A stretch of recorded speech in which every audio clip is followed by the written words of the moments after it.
Hello everyone. उम्मीद करता हूँ कि आप सभी बेहतर होंगे।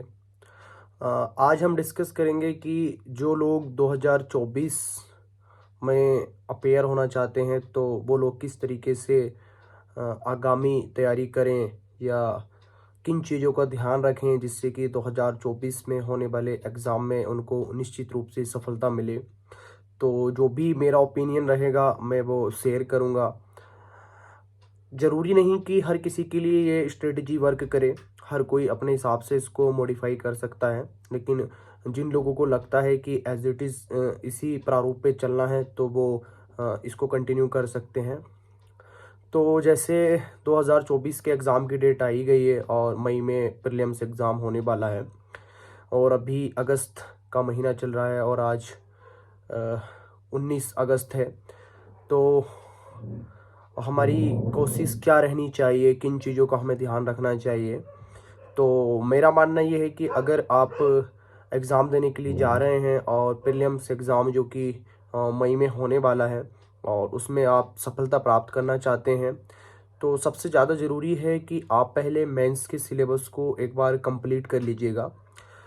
मेंस का सिलेबस एनी हाउ कैसे भी करके दिसंबर एंड या ज़्यादा से ज़्यादा मिड जनवरी तक आप ख़त्म कीजिएगा, क्योंकि जिस तरीके से प्रीलिम्स का पेपर आ रहा है, जितना डायनेमिक होता जा रहा है, तो मुझे ऐसा लगता है कि उसके लिए अब वक्त है कि समय ज़्यादा दिया जाए। बहुत सारे लोग होंगे आपके आसपास जो बोलते होंगे कि 3 महीने बहुत हैं, 3.5 महीने बहुत होते हैं। तो मेरा मानना ये है कि हर किसी के सोचने का तरीका अलग होता है और कुछ ऐसे लोग होते हैं जो कंटिन्यू प्रीलिम्स में अच्छा करते हैं, तो उनके लिए हो सकता है कि वो 2 महीने भी पढ़ें तो प्रीलिम्स निकाल लें, 2.5 महीने भी पढ़ें तो प्रीलिम्स निकाल लें। लेकिन अगर आपको प्रीलिम्स निकालने में दिक्कत हो रही है और आप कंटिन्यू 1 से 2 बार फेल हो चुके हैं या आप पहली बार देने के लिए जा रहे हैं, तो बेहतर होगा कि चीज़ों को ज़्यादा से ज़्यादा रिवाइज करके जाएं, हम बेहतर तरीके से पढ़कर जाएं ताकि एग्ज़ाम में याद रहे। तो मेरा सजेशन रहेगा कि कैसे भी करके 15 जनवरी तक आप चीज़ें ख़त्म कर लें। उसके ज़्यादा अगर आप करेंगे तो प्रीलिम्स के लिए कम वक्त बचेगा। और आजकल देखा जा रहा है कि बहुत सारे ऐसे लोग भी प्रीलिम्स फेल कर रहे हैं जो लोग पहले से भी क्वालिफाइड कर चुके हैं 2 से 3 बार, लेकिन वो भी नहीं निकाल पा रहे हैं क्योंकि सी सेट भी एक बड़ा इशू है। तो अगर आपके पास वक्त रहेगा अराउंड, आपके पास 4 साढ़े 4 महीने रहेंगे, तो उसमें आप सी सेट को भी बेहतर तरीके से कर सकते हैं। बाकी जो आपके नोट्स हैं उसको भी आप बेहतर तरीके से रिवाइज कर सकते हैं। क्या क्या नोट्स रहेंगे, किस किस तरीके से पढ़ना चाहिए, इसके लिए मैं एक वीडियो अलग से बना दूंगा। अभी हम मंथ वाइज स्ट्रेटजी पे बात करेंगे कि क्या हमारी स्ट्रेटजी होनी चाहिए। तो क्योंकि सी सेट पे आपको वक्त देना ही चाहिए, अब मुझे ऐसा लगता है, क्योंकि जिस तरीके से पेपर टफ होता जा रहा है और हम अगर जीएस में अच्छा कर भी लेते हैं लेकिन अगर हम सी सेट में अच्छा नहीं कर पा रहे हैं तो उसका कोई मतलब रह नहीं जाता। तो मैं जो बताऊंगा, अब अगस्त ख़त्म होने को आया है तो हमारे पास सितंबर, अक्टूबर, नवंबर, दिसंबर और 15 दिन जनवरी के अराउंड 4.5 महीने हमारे पास हैं।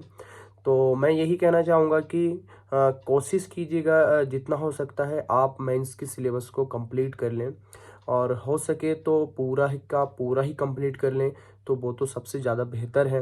अगर आप पूरा कंप्लीट कर पाने की स्थिति में नहीं हैं, आपको लगता है कि इन 4.5 महीने या अराउंड 5 महीने अगर हम 2-3 दिन बाद से भी स्टार्ट करेंगे कि नहीं कर पाऊँगा, तो कुछ ऐसे सब्जेक्ट जैसे कि इंटरनल सिक्योरिटी है, डिजास्टर मैनेजमेंट है, सोसाइटी है, इन पार्ट्स को आप छोड़ सकते हैं। और लेकिन कोशिश ये कीजिएगा कि आपका ऑप्शनल कंप्लीट होना चाहिए, एथिक्स कंप्लीट होना चाहिए और जो मेजर सब्जेक्ट हैं वो आपके कंप्लीट होने चाहिए। और उससे भी बेहतर ये रहेगा कि आप जो भी ये सब्जेक्ट मैंने बोले हैं, ये जो भी मेंस का सिलेबस है, अगर वो आपका अक्टूबर एंडिंग तक ख़त्म हो जा रहा है या मिड नवंबर तक ख़त्म हो जा रहा है तो काफ़ी अच्छी बात है। उसके बाद अगर आप मिड नवंबर तक जो सब्जेक्ट मैंने बोले हैं छोड़ने के लिए, अगर उन्हें छोड़ भी रहे हैं तो कोई दिक्कत नहीं है। कोशिश ये करनी है कि जो सिलेबस आपने पढ़ा है अभी तक वो रिवाइज करना है, क्योंकि सिर्फ पढ़ते ही नहीं जाना है, जो सबसे ज़्यादा ज़रूरी है वो है रिवीजन करना। तो कैसे भी करके 15 अक्टूबर तक आप अपने जो मेंस का सिलेबस है उसको कंप्लीट कीजिएगा जितना भी हो सकता है। अगर कुछ सब्जेक्ट नहीं हो पा रहे हैं तो छोड़ दीजिएगा। आप ये मत सोचिएगा कि आप 15 जनवरी तक सिलेबस कंप्लीट कर लेंगे, तो आप सिलेबस तो कंप्लीट कर लेंगे, लेकिन अगर आप रिवाइज नहीं कर पा रहे हैं तो फिर कोई महत्व नहीं रह जाता है। तो मेरा जो मानना है वो ये है कि आप 15 अक्टूबर तक या 15-20 5-10 दिन और एक्सटेंड कर सकते हैं।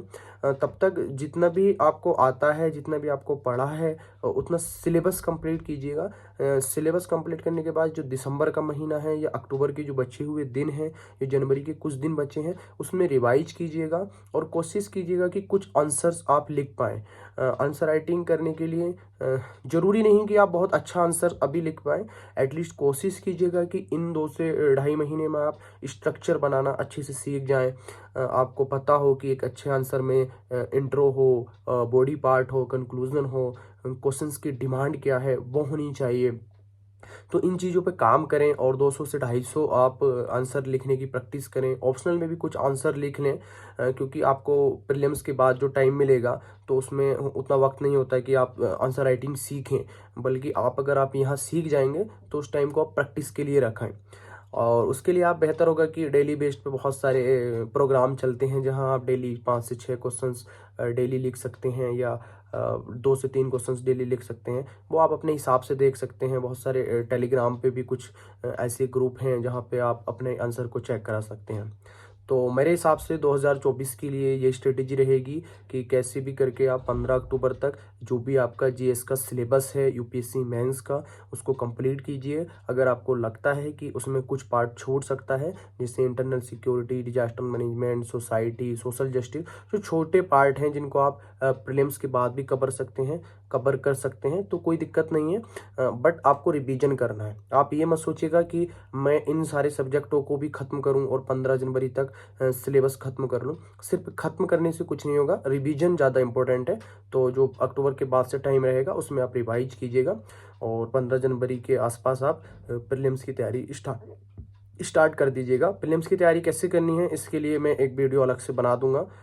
माइंस के लिए मैंने ये स्ट्रेटेजी आपको बता दी है। इसके अलावा भी आपको लगता है कि कुछ और आपको पूछना है तो आप कमेंट कर सकते हैं। मैं कोशिश करूंगा कि मैं जवाब दे पाऊँ। मेरे पास टाइम का बहुत इशू है, लेकिन अब क्योंकि पहली वीडियो आ गई है, हमने स्टार्ट किया है, तो हमारी कोशिश रहेगी कि हम निरंतर आपके साथ जुड़े रहें और जितनी भी मदद मेरी तरफ से हो सकती है मैं पूरी तरीके से कोशिश करूँगा। धन्यवाद।